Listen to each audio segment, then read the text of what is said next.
Hello students, आप सब कैसे हो। मैं डॉक्टर रेखा गुप्ता आज आपके साथ डिस्कस करूंगी profit in lieu of salary. जैसा कि आप सभी को पता है कि हमने क्या टॉपिक कर लिया है, सैलरी कर लिया है, अलाउंसेस कर लिए हैं, पर्क कर लिए हैं। तो उसके आगे हमें ये पता होना चाहिए profit in lieu of salary क्या होती है, क्योंकि इस पर भी क्या लगता है, टैक्स लगता है। जैसा कि सैलरी के केस में हम कैसे टैक्स लगाते थे कि सैलरी यदि ड्यू हो गई है या रिसीव हो गई है तो दोनों में से जो पहले हो जाती है उसको हम सैलरी में ऐड कर लेते थे। ऐसे ही सेम ही केस है इसमें salary in lieu of profit in lieu of salary में। यदि ये ड्यू हो जाती है या फिर पहले रिसीव हो जाती है तो जो भी पहले होता है उसको हम क्या कहते हैं, profit in lieu of salary. ठीक है, तो मैं आपके साथ डिस्कस अभी करती हूँ। नेक्स्ट है हमारा, जैसे कि आप स्क्रीन पर देख रहे हैं, पॉइंट्स देख रहे हैं profit in lieu of salary के। ठीक है, तो ये है सबसे पहले any compensation received by an employee from an employer और फॉर्मर एम्प्लॉयर। मतलब कोई भी कंपनसेशन कहाँ से रिसीव हो रही है, एम्प्लॉयर जिसने मुझे अभी जॉब दी हुई है, और फॉर्मर एम्प्लॉयर मतलब यदि मैं पहले कहीं और काम करती थी ना तो उस एम्प्लॉयर ने मुझे कोई भी कंपनसेशन दी है। दोनों ही कंपनसेशन या तो मेरे करंट एम्प्लॉयर ने दी है या मेरे पहले वाले एम्प्लॉयर ने दी है, तो उस वाली कंपनसेशन को क्या कहते हैं, profit in due of salary कहते हैं। जैसे in connection with termination of the employment. Termination of employment का मतलब क्या होता है कि जो मेरे एम्प्लॉयर ने है उसने क्या किया है, पहले जो मेरी जॉब थी ना वो क्या कर दी है, टर्मिनेट कर दी है, मतलब कि ख़त्म कर दी है। उसके कनेक्शन में मुझे ये वाली क्या दी है, कंपनसेशन दी है। और दूसरा है modification in term and condition of employment relationship. जैसे कि बताया कि जो करंट मेरा एम्प्लॉयर है, हमारे दोनों के बीच में क्या बनी थी, टर्म एंड कंडीशन बनी थी ना। तो अब क्या हुआ, अब उसने क्या कर दिए, चेंज कर दिए। जब मैंने जॉब ज्वाइन की थी तब कंडीशनें अलग थी, अब उसने प्रेजेंट टाइम में क्या कर दी है, चेंज कर दी है, modification in term and condition of employment. ठीक है, तो उस इन दोनों ही केसेस में कि है तो मेरी जॉब ख़त्म कर दी, दूसरी है कि मेरी टर्म एंड कंडीशन जॉब की क्या कर दी है, चेंज कर दी है।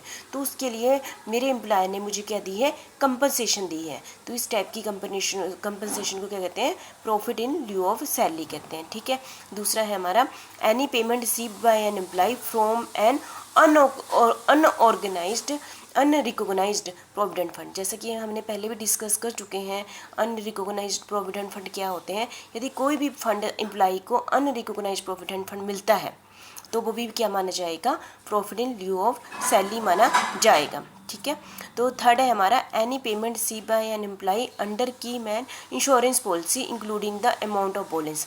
जैसे कि एम्प्लॉय को क्या मिलता है, इंश्योरेंस पॉलिसी से पैसे मिल जाते हैं ना, इंश्योरेंस पॉलिसी से पैसे मिल जाते हैं, साथ में बोनस भी मिल जाता है। ठीक है, तो ये भी क्या माना जाएगा, profit in lieu of salary माना जाएगा।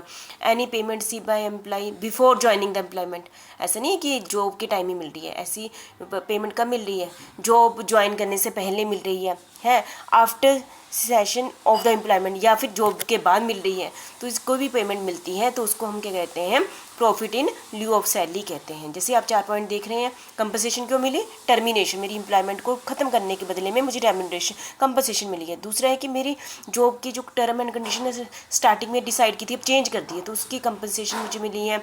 और अनरिकॉग्नाइज्ड प्रोविडेंट फंड का पैसा मिला है, लाइफ इंश्योरेंस का पैसा मिला है, बोनस मिला है।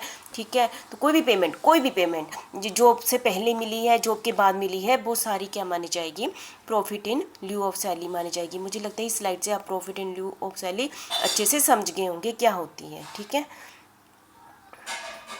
नेक्स्ट है ऐसी पेमेंट जो प्रॉफिट इन ल्यू सैलरी में नहीं ट्रीट करना है। Following payment are not treated as profit in lieu of salary. इसको इस डेफिनेशन में ऐड नहीं किया जाता है।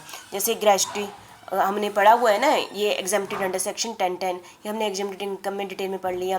क्यूमुलेटिव पेंशन, ये आपको पता है क्या होती है, जब रिटायरमेंट के टाइम हमें एक इकट्ठा लमसम अमाउंट मिल जाता है उसको हम कहते हैं क्यूमुलेटिव। इससे रिलेटेड भी हमने डिटेल में एग्जाम्प्टेड इनकम में पढ़ लिया हुआ है। ये भी profit in lieu of salary में ऐड नहीं होता है। रिटायरमेंट कंपनसेशन, जैसे मैंने समझो वॉलंटरी रिटायरमेंट ले ली, उससे पहले मिल गई ना, तो कौन से सेक्शन के अंडर, सेक्शन 1010B के अकॉर्डिंग ये भी profit in lieu of salary में ऐड नहीं होगा। House rent allowance received and exempted, कौन से सेक्शन के अंडर, 10 और 13A के अकॉर्डिंग ये भी इसमें इंक्लूड नहीं होगा। Approved superannuation fund under section 1013, ठीक है, ये भी अब डिटेल में हमने पहले कर चुके हैं, ये भी इसमें इंक्लूड नहीं होगा।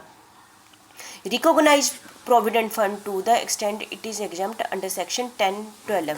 रिकॉग्नाइज प्रोविडेंट फंड भी इसके अंदर क्या होगा, इंक्लूड नहीं होगा अंडर सेक्शन 10-12 के अकॉर्डिंग। स्टैचुरी प्रोविडेंट फंड और public provident fund under section 10-11 भी इसके अंदर इंक्लूड नहीं होगा। तो देख लिया आपने profit in lieu of salary क्या होते हैं। फिर पहले पॉइंट 4 और ये 7 पॉइंट जो profit in lieu of salary में ऐड नहीं होंगे, तो आपने इस टॉपिक को अच्छे से कर लेना। ये अकेला क्वेश्चन भी आ जाता है आपका थियोरी का, ठीक है। तो बहुत ही छोटा टॉपिक है, आपने अच्छे ढंग से ये कर लेना। Thank you very much.